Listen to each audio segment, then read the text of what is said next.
परिणाम। मैं यदुवंशी।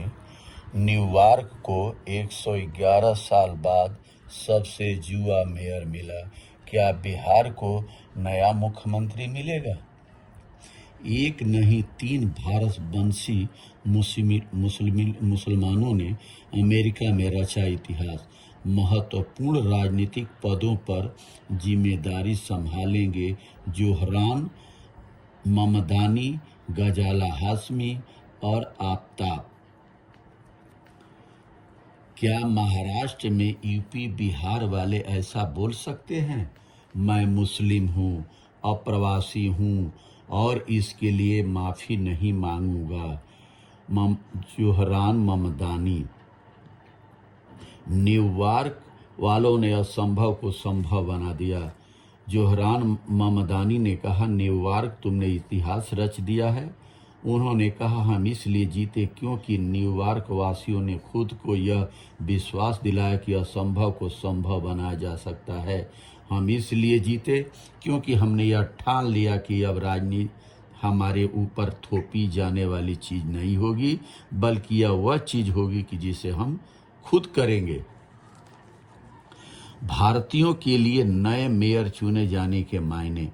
प्रवासियों के शहर के रूप में न्यूयॉर्क ने हमेशा दुनिया भर के लोगों को वहां जाकर अपने सपनों को साकार करने के लिए प्रेरित किया है। जैसे भारत में आसनसोल या भिलाई जैसे छोटे शहरों का कोई युवा अपने सपनों को साकार करने के लिए दिल्ली, बम्बई जाने की ख्वाहिश रखता है, वैसे ही वैश्विक युवाओं के लिए न्यूयॉर्क शहर है। कई भारतीय माता पिता जो अपने बच्चों को अमेरिका भेजना चाहते हैं, उनके लिए न्यूयॉर्क शहर सबसे ऊपर है।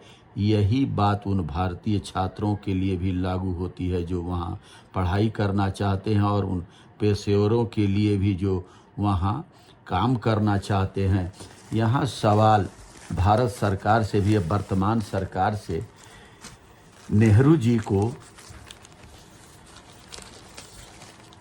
हमेशा कोसते रहते हैं। पुरानी बातों, नेहरू जी ने यह किया कि आज वो ममदानी जी ने पंडित जवाहरलाल नेहरू को याद किया और गर्व के साथ याद किया।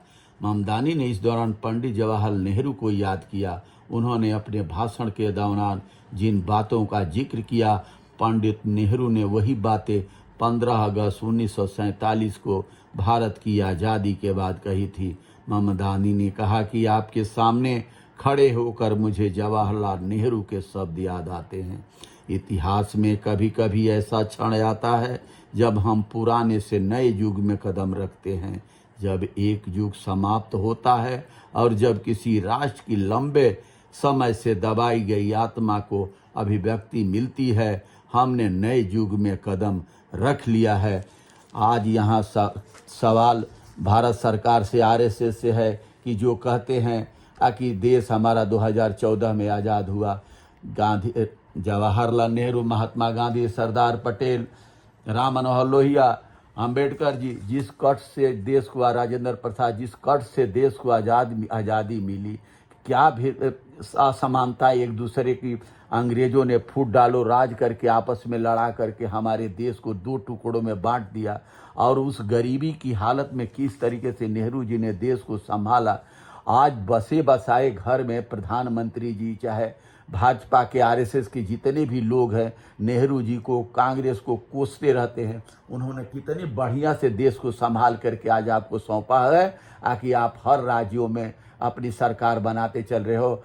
आपने तो एक चुनाव एक देश की बात करते हो, मगर एक देश एक शिक्षा की बात नहीं करते, एक देश एक स्वास्थ्य की बात नहीं करते। यहीं पर एक थाली में 2 पेट है। यहीं पर अमीर और गरीब की खाई इतनी बढ़ती चली जा रही है कि 1% लोगों के पास 62% धन है और बाकी लोग को कैसी जिंदगी जी रहे हैं। सरकार 80 करोड़ राशन बांट रही है। 80 करोड़ देश की जनता जिस राशन पर जी रही है, सरकार के राशन देने पर, उस देश का भगवान ही मालिक है। और कह रहे हैं कि हम विश्व शक्ति हो रहे। अरे, विश्व अग्निवीर योजना लाकर हमारे किसानों को कमजोर किया गया और उनके बच्चों को कमजोर किया गया। बॉर्डर पर सेना को कमजोर किया गया और वो भी कि 100 100 सैनिकों में से आप 25 रखेंगे, 75 निकाल दिए जाएंगे। क्यों? क्योंकि वो आरएसएस पृष्ठभूमि के नहीं होंगे। जो आरएसएस पृष्ठभूमि है उन्हीं को रखा जाएगा, बाकियों को निकाल दी जाएगा। ये असमानता कब तक बढ़ेगी? कुछ सीखना है तो अमेरिका से सीखिए, ममदानी जी से सीखिए, कि वहाँ जाति धर्म, वहाँ के लोग, न्यूयॉर्क वासियों की, वहाँ भी तो बहुत धर्म के लोग हैं, मगर उन्होंने अपने नेतृत्व अच्छा काम करने वाले को चुना, जाति धर्म से ऊपर उठ करके चुना, कि हमारा देश, हमारी सुविधाएं, प्रवासी जो वहाँ के थे उन्होंने कितना कष्ट झेला है। जैसे यूपी बिहार के लोग दिल्ली, बम्बई, हर सूरत, गुजरात, जहाँ कहाँ जाते हैं, यही महाराष्ट्र में जाते हैं, हिंदी मराठी न बोलो तो हिंदी वालों की मार पड़ती है। मराठी वालों की यही देश में यही डबल इंजन की सरकार है। मोदी जी एक शब्द भी नहीं बोलते। इनमें आरएसएस अपने एजेंडे पर चल रही है। अब कब तक चलेगी?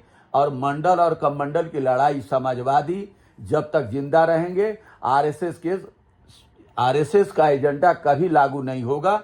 और देश को अगर एक रखना है तो हिंदू एकता करने से नहीं बात नहीं बनेगी, रथ यात्रा निकालने से नहीं बात बनेगी।